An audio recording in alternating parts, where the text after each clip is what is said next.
Alright, good morning mga boss. Today is Friday. May nag-request sa atin na i-vlog yung property niya sa Nueva Ecija. So, kasama ko yung pamilya ko ngayon. Punta kami Nueva Ecija.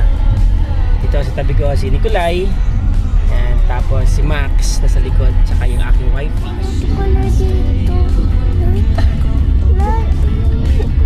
Huwag mo kasi kuya. Anyari sa'yo? Maantok siya. Alright mga boss. Tignan natin kung ano meron dito.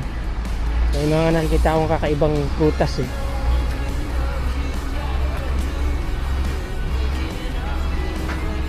Ate, ano to? Herbal po, sir. Herbal? Anong nagagamot yan? Sa mga uric acid, high blood po. Talaga?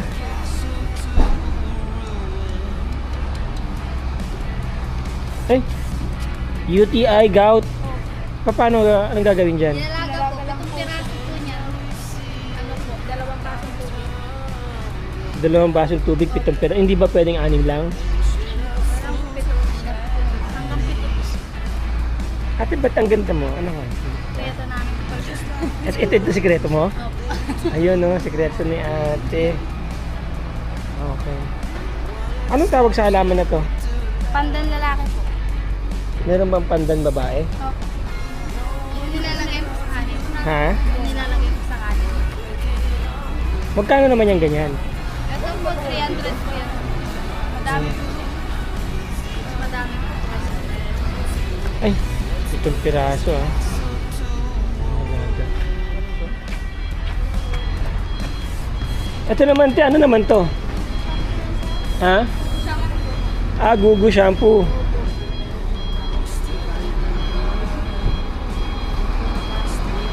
Saan galing yan mga yan? Ito yan. Talaga.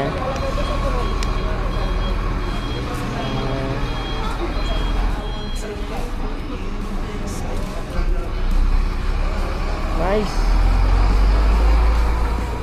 Thank you ah.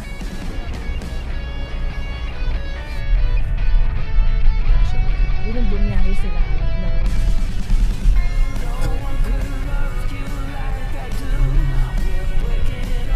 Ang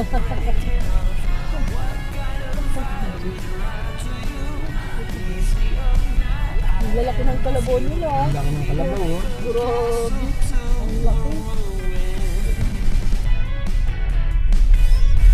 Ito yung kalsada papunta dun sa property na iba-vlog natin ngayon. Nasa 2 hektarya yata mahigit itong iba-vlog ko, pero titignan ko pa, re-review pa. Sa dulo daw sila eh.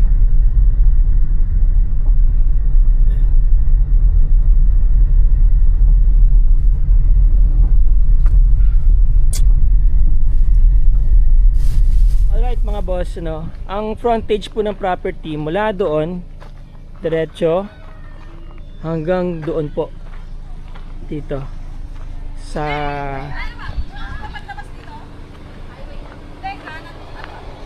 yung meron pong kulay blue na mga sako doon. So 200 meters po ang frontage. Ano po? Yan, frontage ng property.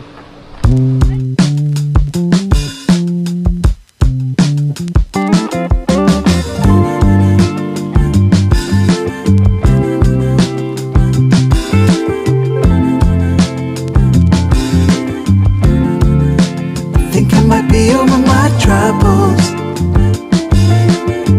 since you came around.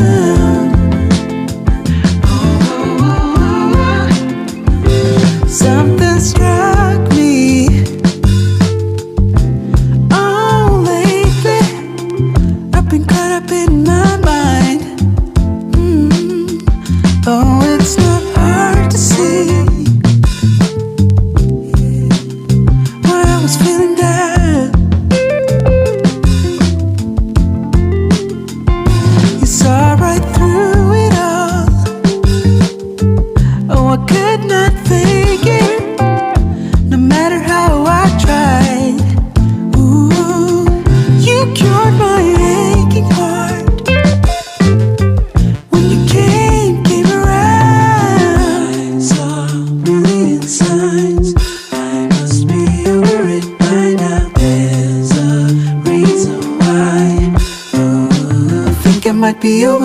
troubles.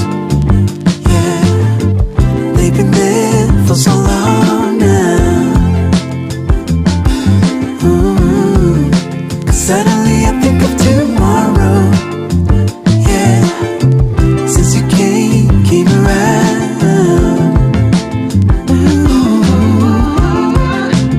I feel like the only one who found out the reason why. Oh, I was just lonely. But since you came around, all I see is tomorrow. When you hear me calling, oh, oh, oh, it's you and me. Ooh, yeah, 'cause I cannot fake it. No matter how I feel, yeah, 'cause you heal my aching heart. When you come around, I saw a million signs. I must be over it by now. There's a reason why. Oh, I think I might be over my troubles. They've been there for so long now. It's over. Suddenly I think of tomorrow. Yeah, since you came around. Yeah, I feel like the only one who found out the reason why. Oh, I was just lonely. But since you came around, all I see is tomorrow.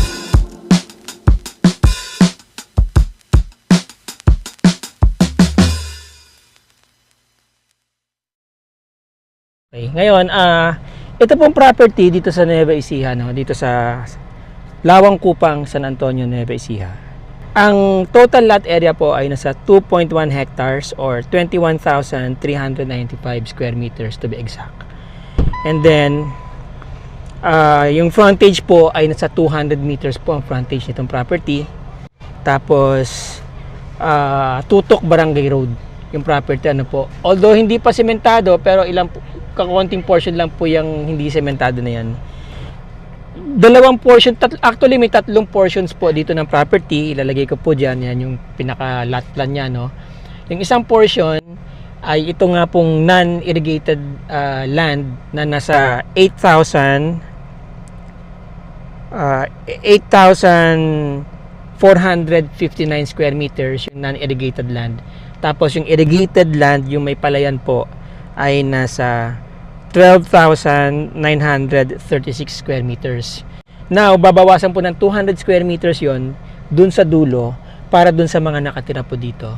Alright? Ang property is selling for 1,000 per square meter. Okay? Now, itutour tayo or i-walk through po tayo ng isa sa mga caretakers dito na si Boss Ernie. Boss Ernie, shout out sa iyo maski ayaw mong manap sa camera. Okay? So, let's go to the video proper. I-walk through na po tayo dito sa farm ni... Actually, katukayo po ng may-ari, si Ernesto rin to. Ernie, no?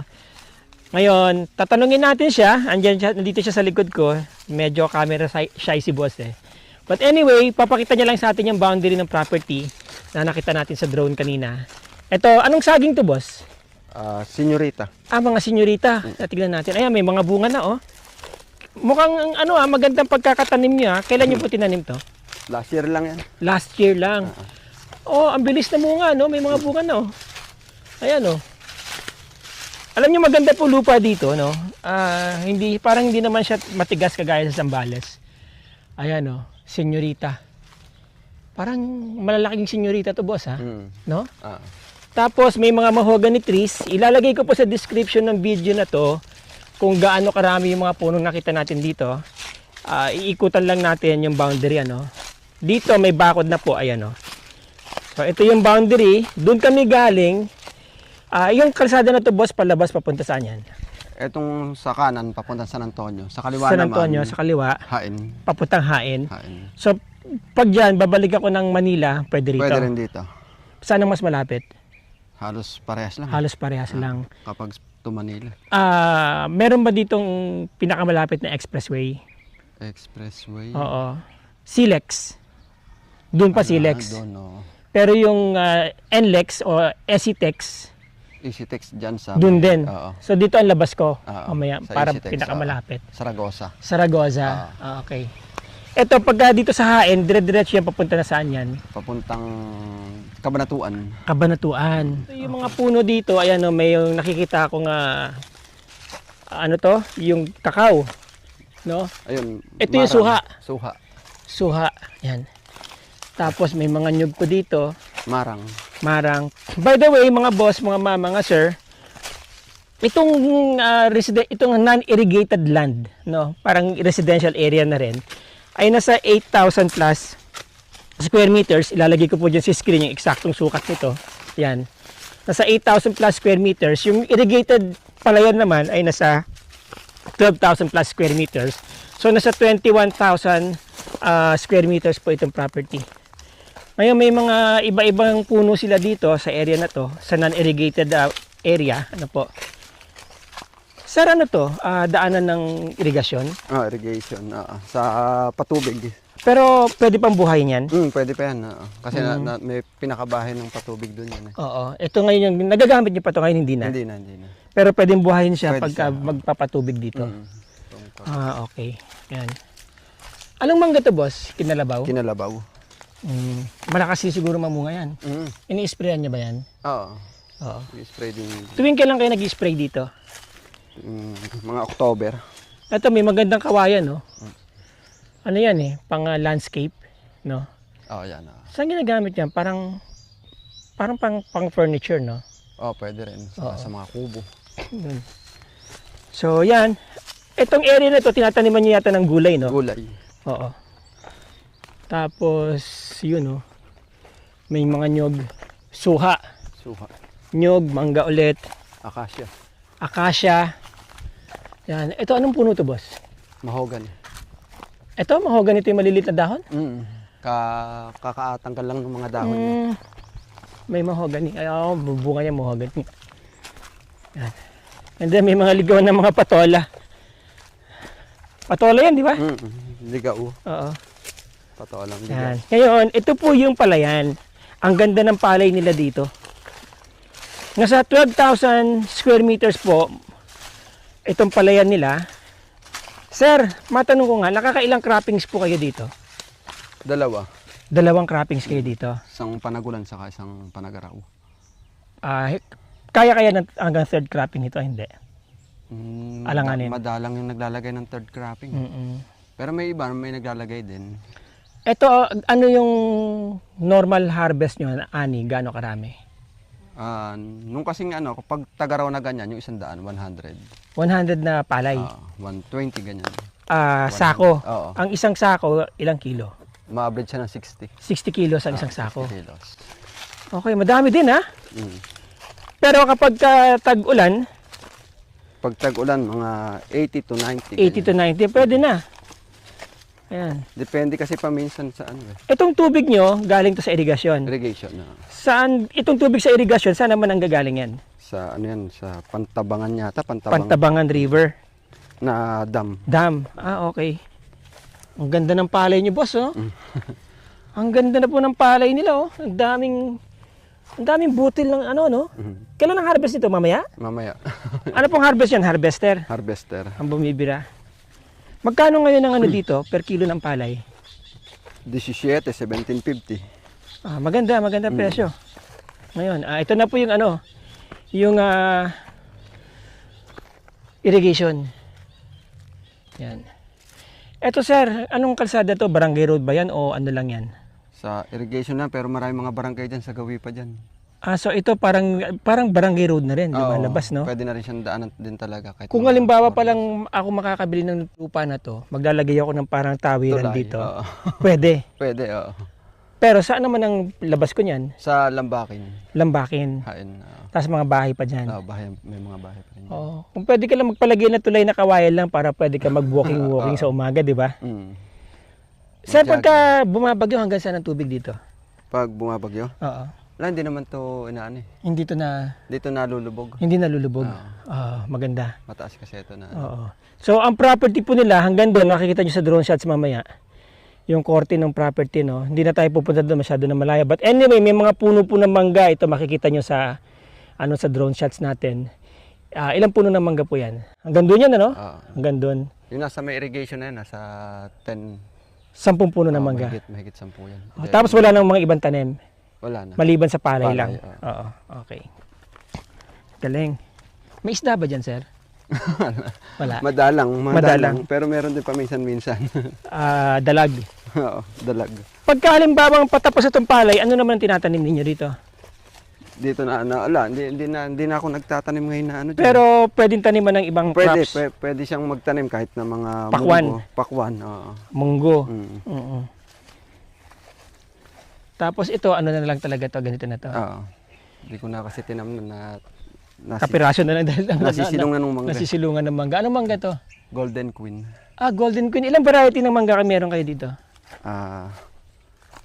Tatlo Golden yata Queen, ano kung ibig apat. sabihin ng Golden Queen? Parang ang lalaki, ano? Yan yung Lalaki ng dahon. Yan ang malalaking bunga. Malaki bunga. Ang isang piraso, 1 kilo, ganun. Oo, may higit pa paminsan. Higit pa minsan, Golden Queen. Ano to, hindi siya pinapahinog, kinakain siya ng manibalang. Oo, maniba lang. Ayun. Masarap kasi siya kapag maniba lang. So, dito na lang tayo iikot sa sa non-irrigated land. Ano to, termite mound? Oo, punso. Oo. Ano yan eh? Yan ang magandang gawing pambalot sa itlog na maalat. Oo. Di ba? Oo. Yan. Yan, may mga puno po ng mahoganis dito. Ayan na may mga bunga. Tapos may mga nyog. Ito yung kaninang irrigation na tumakbo. Pwede daw buhayin yan, sabi ni Ernie. Hanggang doon yan. Okay. Sir, anong source ng tubig nyo dito? Mga suha. Anong source ng tubig nyo? Deep well? Oh, pero sa amin yung sa Nawasa ba tawag? Nawasa. Oo, Oo, water district. water district na. Pero meron din kayong tubo. Oh, tubo. Pwede May bomba rin. Bomba. Tapos meron din electric pump. Pwede kapag Pwede. gusto kang bumili electric pump. Okay. Ayan nakakanal na yung irrigation dito, naka-design na. Probinsya yung mga naghahanap po ng mga laid back countryside dito sa Central Luzon. Ito ang lugar na para sa inyo. Yan, ngayon ito na yung boundary ulit, no? May mga nyug po diyan, pumasok pa, yan no. Yan. Ano to, boss? Kamatsili? Yan, tapos may aratilis. Magandang puno yan, aratilis, huwag niyang papuputol. Dahil maganda raw yan sa diabetes. Sabi nga nila. Oo. Yan. Nag-clearing kayo ngayon, no? Nakita niyo yung mga poste, yan na po yung boundary, no? Tama ba ako? Doon sa gawin na yan. Diretso. Ngayon, meron ding ano dito, no? Parang meron ding, parang may irrigation pa rin dito. Yan yung aripit, patapunan sa Yung overflow. Overflow sa palay. Sa palay dito. Labas doon. Labas doon. Okay. Magandang source ng tubig dito. Ito yung bakod. Ano to ginawa nyo talaga? Nung araw pa yan, nung buhay pa yung mga tatay ko na. Para hindi malunod yung palay. Pagka malakas ang ulan, ano? Saka may mga nangangailangan din ng tubig dyan sa gawin dyan. Yung may mga Sa kabila. pa rin dyan. Oo. Mababait ang mga tao talaga noon eh. Nagbibigayan. Kasi yung iba naghaharangan ng tubig eh. Ayan Wala bang ano dito? Crab. Nung araw dati, meron dati. Ngayon wala na ngayon. Mga alimango. Dati nun, meron kang nakukuha sa mga Yan. So, sanang pasok pa yung mga saging na hindi na. Yung sa kabila na yung saging na yun. Sa kabila na yung saging na yan. So, ito, sa likod lang ng puno na to. Ayan. Pag ganun. Sa gawidan. Kuha pa yung mahogany na yun. Kuha pa ito mahogany. Yung mahogany na yun. Yun. Okay. Pero itong suha na to, hindi na. Hindi na. Alright. Guguhitan ko na lang po dyan sa ating drone shots. Yung property. May bako dito. Ito yung palabas na ng hain. Tapos yun nga, yung San Antonio, palabas na yan ng, papunta na ng Silex, SCTEX. Dito sa gawing kanan. Ayan. Sampalok. Ito yung Sampalok. Matamis ba ito? Mm. Anong tawag yun sa Sampalok na yan? Bangkok. Bangkok. Yata. Bangkok na Sampalok. Ayan. Sweet Sampalok. Matamis talaga, no? Sa inyong balimbing. Ito, balimbing. Balimbing. Yun. Alright. Okay. So, yan. Ito, Sampalok. Namumunga na rin yan, sir. Namumuhan din. By the way, mga boss, mga sir, no, yung property kasi, hinati yan sa tatlo. Yung irrigated palayan, at saka itong non-irrigated area. Then, doon sa dulo, naglagay ng 200 square meters para sa mga relatives ni General. Yan. So, meron silang area na ibinigay doon. Kung sakasakali mang may interesado dyan at bilhin tong property. Itong mangga na tumba, no? Oo, nung araw pa na ano yan. Matagal na panahon. Nabutan ko na lang din yan, tumba na Tumba yan. na. Anong bunga nito? Kinalabaw din. Kinalabaw. Alright. So yan, may papaya. May bayabas, no? Tapos yun nga, yung yung ang laki ng puno ng balimbing, oh. Kasi lychee. Ito lychee. Namunga na ba yan, sir? Oo, namunga na yan. Talaga? Napabunga niyo yung lychee dito? Oo. Ang hirap magpabunga niyan. Yung longgan ang ayaw mamunga. Saan ang longgan? Ayun. Halos pareho sila ng itsura, no? Lychee pwedeng mamunga. Pero ito longgan. Kung sabihin nila, longgan lalaki daw yan eh. Pero dun sa kabila din eh, meron siyang longgan. Namunga? Namunga naman, oo. Okay. Ayos. Now, meron tatlong may mga structures po dito, no? Hindi na natin titignan sa loob. Yan yung mga bahay-bahay nila. Okay, hindi na kita papakita, sir, yung tsura mo. Kamay na lang tayo. Maraming salamat, ano po? Okay, magka-outro lang ako. Alright. So, okay, there you go, mga boss, mga sir, no? Recap po tayo dun sa property. Ang property, again, ang total lot area ng property ay nasa 21,395 square meters.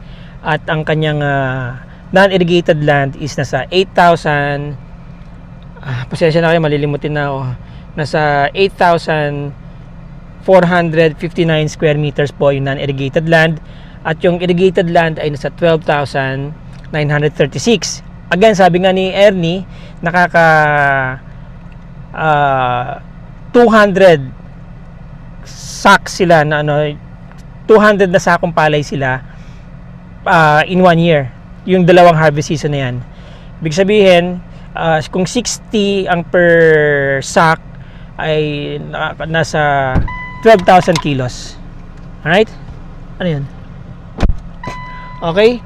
So yung mga nakatanim po dito, nandiyan po sa description ng video na to at saka yung mga iba pang details. Ngayon, yung mga interesado po dyan, again, of course, yan ang aking Viber, WhatsApp at ang aking Globe at ang aking email address nandiyan po sa baba. Facebook link nandiyan po sa description ng video. Diyan nyo po ako i-click. Diyan nyo po i-click yung link para mapunta kayo sa messenger ko. Message nyo po ako. Tawagan nyo ako. Tignan namin ito na. Okay, message nyo po. Ayan na yung balak mo. Message nyo po ako, tawagan nyo po ako. So, kung hindi ko man po masagot ang inyong mga call, I'll make sure I'll get back to you within 24 hours. But please do leave a message. Ano po? So, there you go mga boss, mga ma'am, mga sir. Again, ang property po ay located dito sa Barangay Kupang Lawang, San Antonio, Nueva Ecija. Okay? Maraming salamat po sa inyo mga boss, mga ma'am, mga sir. And I hope na i-present ko ng maayos sa inyo itong property na to. Till the next video, ciao!